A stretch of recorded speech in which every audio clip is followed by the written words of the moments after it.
ಸಪ್ತಶ್ರೀ ಸಮರ್ಪಣಾ YouTube channel ಅರ್ಪಿಸುವ ಮಂಕುತಿಮ್ಮನ ಸೋದರ ಮುದ್ದು ರಾಮನ ಮುಗ್ಧ ಮನಸ್ಸು. ಕಡಲ ಕರೆ ಕಣವು ನೀ ಮುದ್ದು ರಾಮ. ಮುದ್ದುರಾಮನ ಮುಗ್ಧ ಮನಸ್ಸು 11ನೆಯ ಸಂಚಿಕೆಗೆ ಸ್ವಾಗತವನ್ನು ಕೋರ್ತಾ ಇದ್ದೀನಿ. ನೋಡಿ, ಮುದ್ದುರಾಮನ ಮುಗ್ಧ ಮನಸ್ಸು ಮಂಕುತಿಮ್ಮನಿಗೂ ಹೇಗೆ ಸಂಬಂಧ ಇದೆ ಅಂತ ಈ ಪದ್ಯದಲ್ಲಿ ಕವಿನೇ ಹೇಳ್ತಾ ಹೋಗ್ತಾ ಇದ್ದಾರೆ. ದಾರಿ ತೋರಿತು ನನಗೆ ಮಂಕುತಿಮ್ಮನ ನೆನಪು, ದಾರಿ ತೋರಿತು ನನಗೆ ಮಂಕುತಿಮ್ಮನ ನೆನಪು, ಈ ಮನಸ್ಸು ಮುಗ್ಗರಿಸಿ ಒಂಟಿ ನಿಂತಾಗ. ಮೌನದೊಳಮನೆ ಶಾಂತಿ ಬೆಳಕ ತಂದಿತು ಆಗ, ತಿಮ್ಮ ಜೀವನ ಮಿತ್ರ ಮುದ್ದುರಾಮ.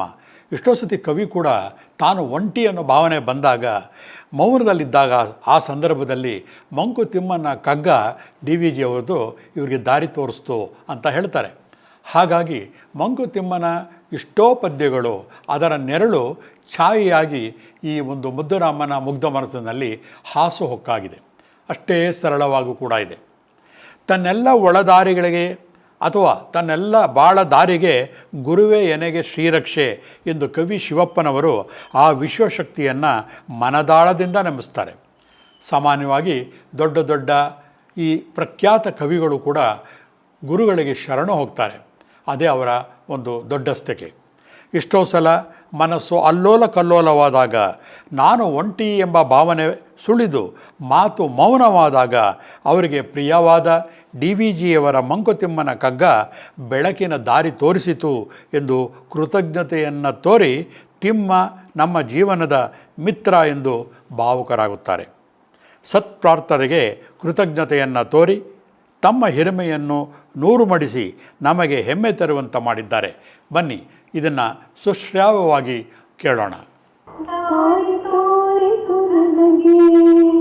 ಮಂಕುತಿಮ್ಮನ ನೆನಪು, ಈ ಮನಸ್ಸು ಮುಗ್ಗರಿಸಿ ಒಂಟಿ ನಿಂತಾಗ, ದಾರಿ ತೋರಿತು ನನಗೆ ಮಂಕುತಿಮ್ಮನ ನೆನಪು, ಈ ಮನಸ್ಸು ಮುಗ್ಗರಿಸಿ ಒಂಟಿ ನಿಂತಾಗ, ಮೌನ ಬಣ್ಣನ ಶಾಂತಿ,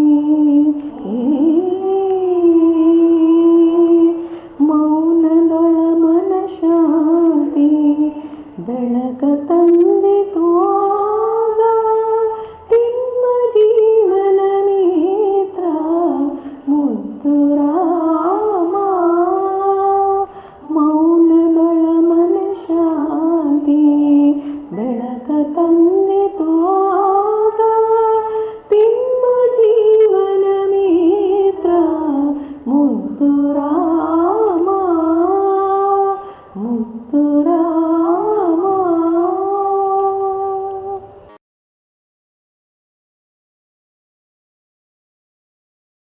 ಸಪ್ತಶ್ರೀ ಸಮರ್ಪಣಾ ಯೂಟ್ಯೂಬ್ ಚಾನೆಲ್ ಅರ್ಪಿಸುವ ಮಂಕುತಿಮ್ಮನ ಸೋದರ ಮುದ್ದು ರಾಮನ ಮುಗ್ಧ ಮನಸ್ಸು. ಕಡಲ ಕರೆ ಕಣವು ನೀ ಮುದ್ದು ರಾಮ.